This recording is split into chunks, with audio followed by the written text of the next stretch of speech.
Welcome to the Rochester, New Hampshire History Podcast, a monthly show that will shine a light on a piece of history that has been all but forgotten.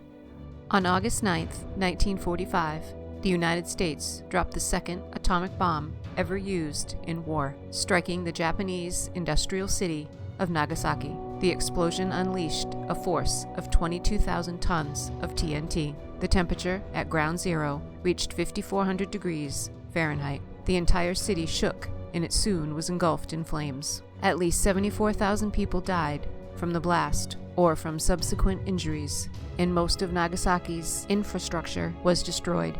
It was the last time an atomic bomb was used in combat. Shortly afterwards, Japan was occupied by the American military. Among the American troops in Japan was a Rochester sailor named Kenneth Jackson. He wrote a letter to his father describing what he saw in Nagasaki and his experiences with the residents of the city.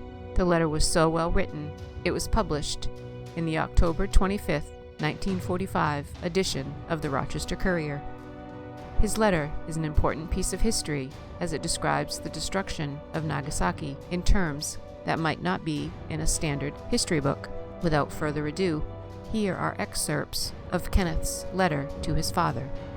We arrived at Nagasaki on the 28th. The sights are really worth seeing. The most interesting is the area where the atomic bomb fell. It is impossible to describe the damage done, for the place is really blown to pieces. It looks much worse than a rundown city dump. The worst damage covers an area of town 10 square miles. There is not a thing outside of 2 smokestacks that I can see, and I covered the area pretty well. I can't see how one bomb could do so much damage. We are moored alongside a dock just a few yards from the shipways. There are 3 ships still under construction. A few yards from the ways are some submarine pens with midget subs in them. The whole damn works is pretty well bombed and strafed. There isn't much left standing. There are quite a few ships sunk in the bay and quite a few run up on the beach to prevent them from sinking. On the whole, the docks, factories, and shipping are ruined almost beyond repair. The Japanese people are doing their damnedest to be polite and helpful. After witnessing the atom bomb, I guess they can't do much else but. At the dock where they are working, there are a few Japanese helping the Marines clean up the buildings.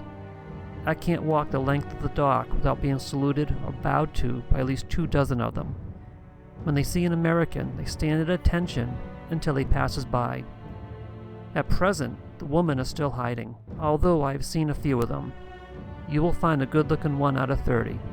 There is a rumor that 3 geisha houses will open shortly, but it is a court-martial offense to go to one.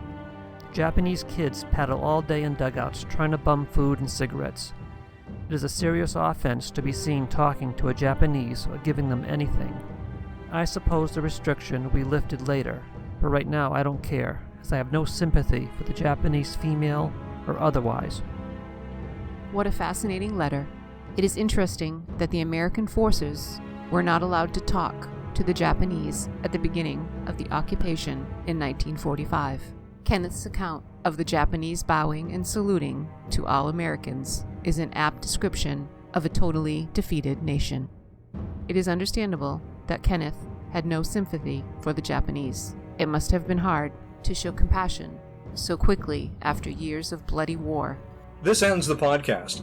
If you have any questions or comments, please email bobgriffinpodcast@gmail.com and come back next month for another episode of Rochester, New Hampshire History.